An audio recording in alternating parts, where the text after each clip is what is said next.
Okay, so part two of lighting our scene. I want to talk about using the Arnold materials. Instead of we've been using just like Lambert materials and blend materials in our scenes. And if you want to get a more realistic look, the Arnold standard surface is the material that's actually made to render with the Arnold renderer. And so I'm going to kind of give you like a really fast overview of how you can use that material. So what I'm going to do here is I'm going to select everything in my scene. So I'm going to come into show here and I'm going to say none. And then I'm going to turn on polygons. It's just so I want to make sure that I only select my polygons in my scene. And then I'm going to zoom outside of here. And I'm going to select all my poly objects. And I'm going to right click and say assign new material. And the type of material that I want to assign is an Arnold material. So I'm going to click on the Arnold tab here. And the shader that I want to use is called an AI standard surface. So sometimes you can just type in like AI, and then if I put an S behind it, now it'll take it down to like the 4 that have that those 3 letters. And so this is the one I want, AI standard surface. The AI standard surface is, like I said, it's Arnold's material. I'm also going to view, select the camera, and that angle is kind of a little bit extreme, so I'm going to take that down to 16. Okay, now that I'm using the AI standard surface, I'm going to re-render this, and we're going to see some differences. So I'm going to do it at maybe 50%, and then I'm going to hit play.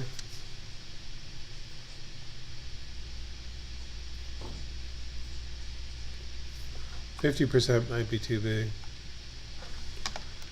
because I need this to go faster. So I'm going to do it at 25%.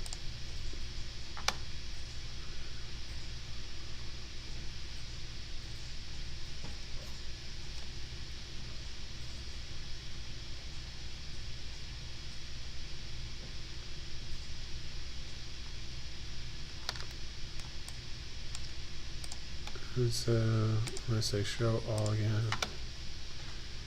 I think I,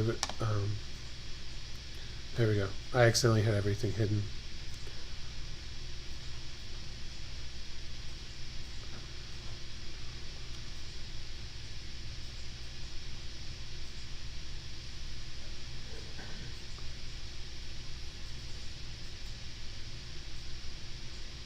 Okay, so the AI standard surface is going to allow us to basically make things reflective.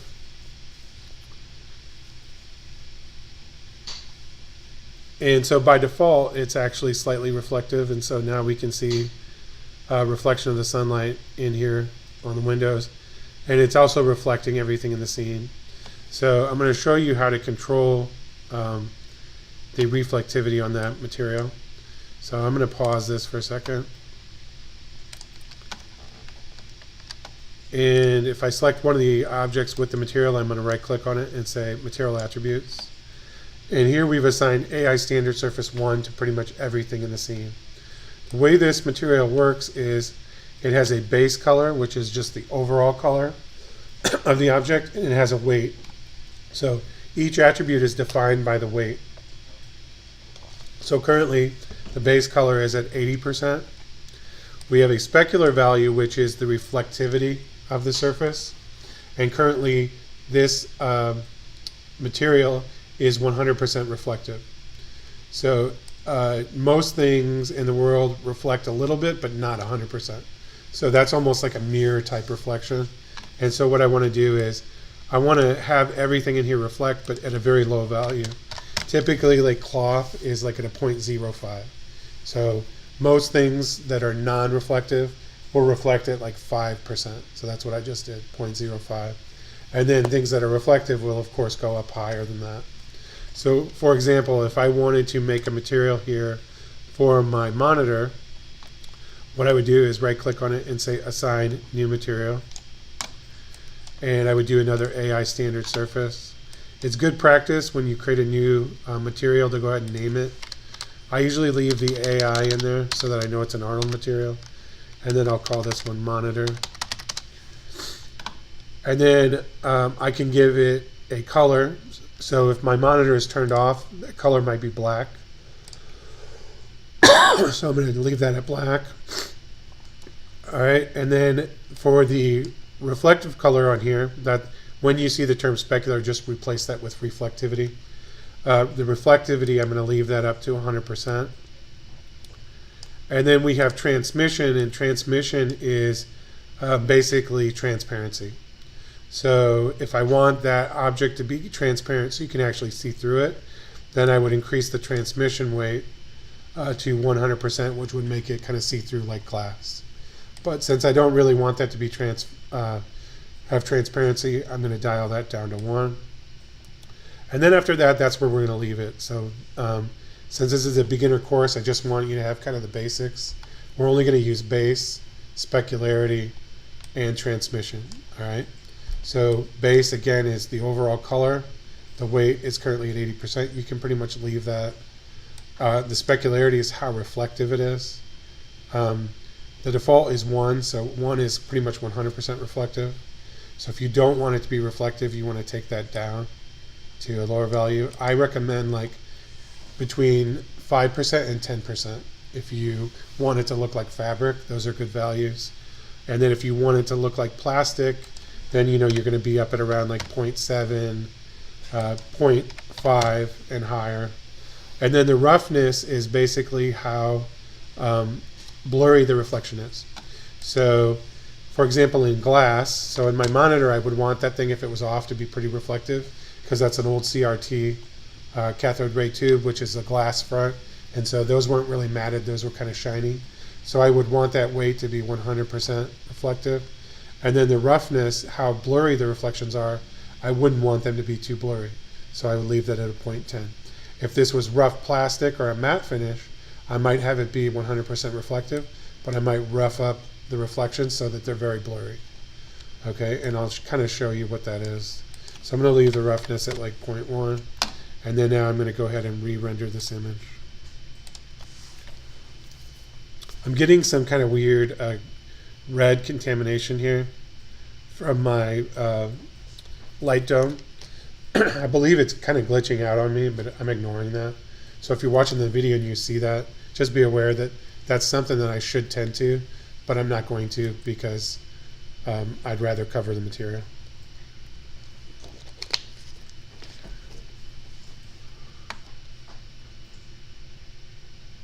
All right, cool. And now you can see that my monitor glass is actually reflective. I'm going to let this render all the way, and then I'm going to show you another time saver.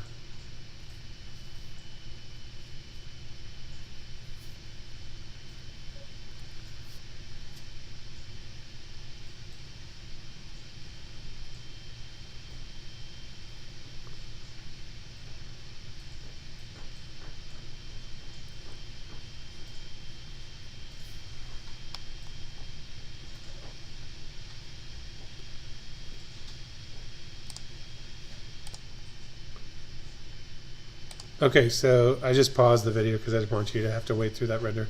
We can now see that my monitor is reflective and looks more glass-like. The other thing that we can do is, if I wanted to make something in the scene actually glass, so I'm going to try to find over here in the corner somewhere, there's like a, I think there's a lava lamp in here. Maybe I'll just use the soda bottle. I think I'll use the soda bottle. Okay, so right here on top of the amplifier, there's a soda bottle. And I'm going to create a transparent material. So I'm going to right click and say assign new material.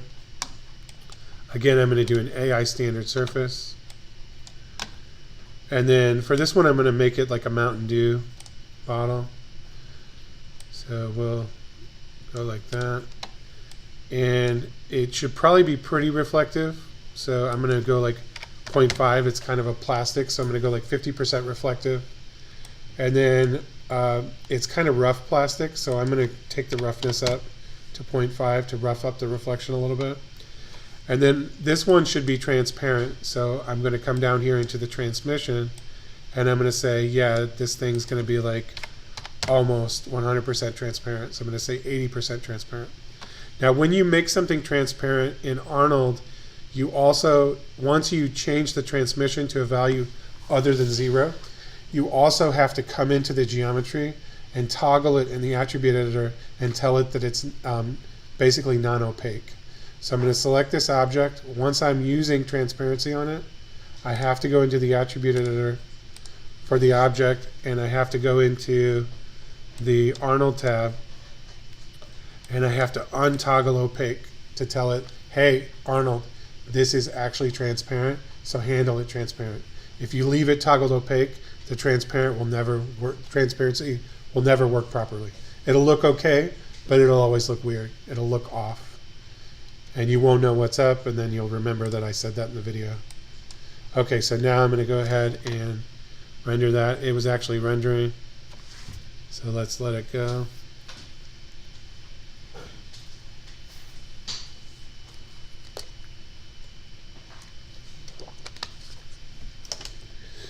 Now, if you want to speed up rendering, another thing that you can do is you can render the region. So if I go to crop region here, I can get my region tool, and I can move this thing around, and you'll notice here that it's only rendering the stuff that's inside of that box. And so this is something very useful to use when you're just tweaking a single item. You can speed up your render time considerably by just rendering the portion that you're tweaking, and it'll ignore everything else outside that frame.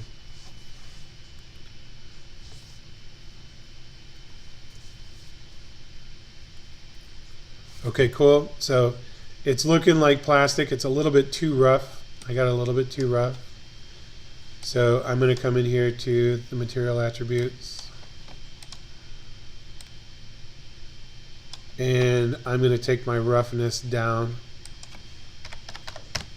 a little bit and see how that has the effect of looking a little bit shinier. I roughed it up just a little bit too much. Still a little bit too rough for my taste. It looks like it's been sitting out in the yard for a couple months, and so that value of 0.1 might actually look pretty decent if I'm trying to do like a brand new plastic bottle. And then the other setting I can do is the transmission. So if I want that to be a little bit more transparent, as it's a little bit too opaque, then I can come into the transmission weight, and I can take that up much higher to make that more transparent so you can see behind it.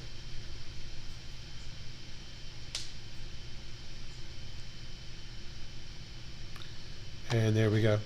The other thing we can do material wise with the AI standard, so this is probably a little bit too transparent there at the end. So I'm going to go maybe like a 0.85, 85%. That looks better. Another thing we can do is we can use presets. So in the AI standard surface, just like with the cloth presets I was showing you guys, they actually have presets of materials.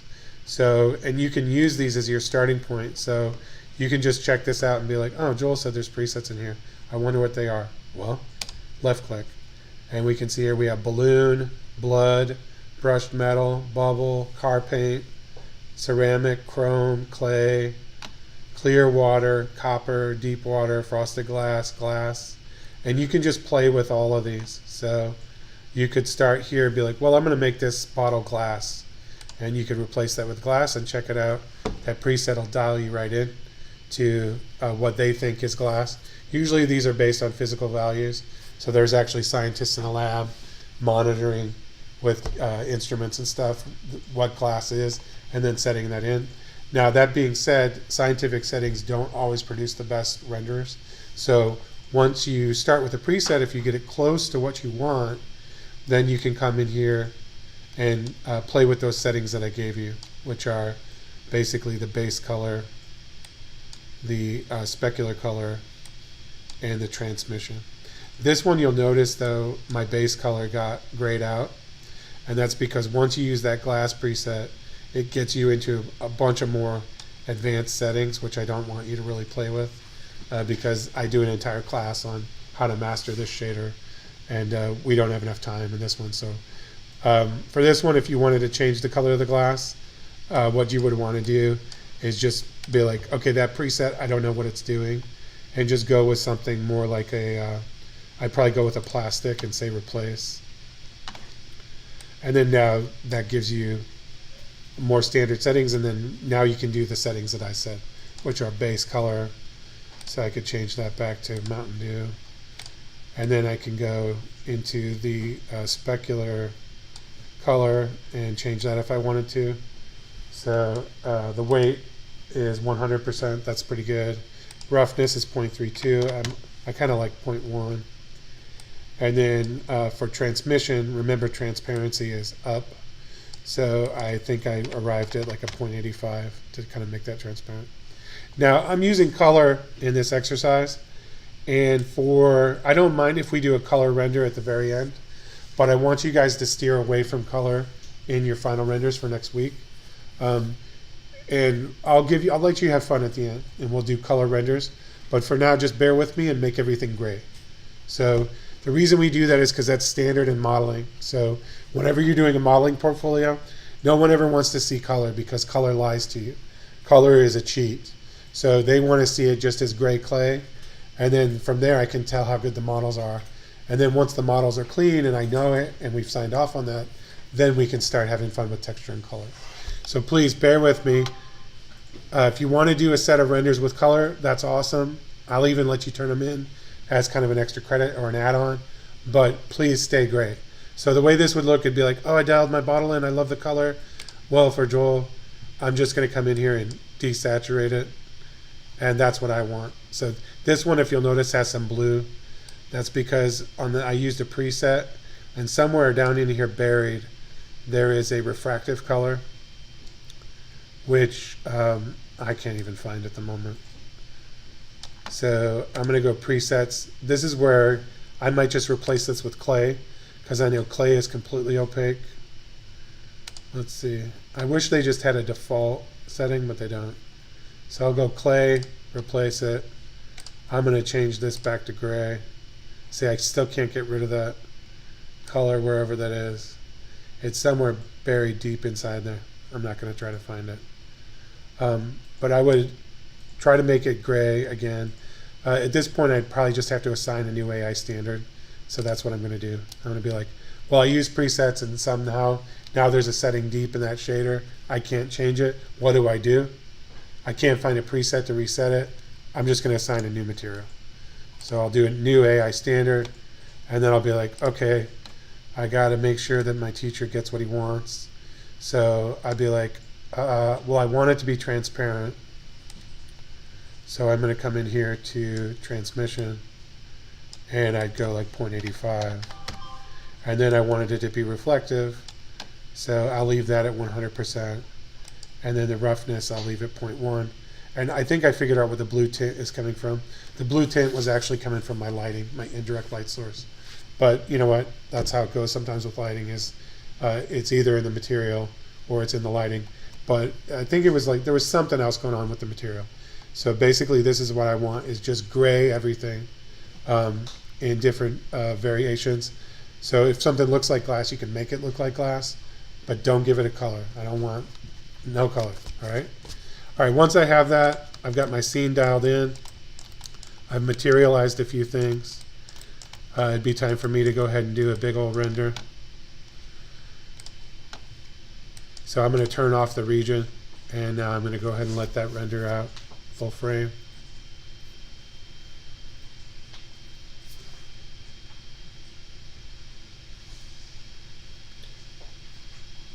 So really all I'm looking for from you guys with the material settings are just, if it's glass, you can make it glass, transparent.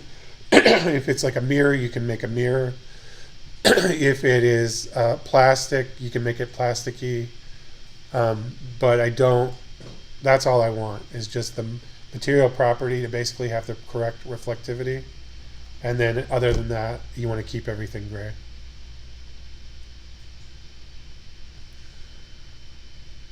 All right, that's the end of the second video. The next video is going to be about setting up artificial lights and doing a nighttime setup.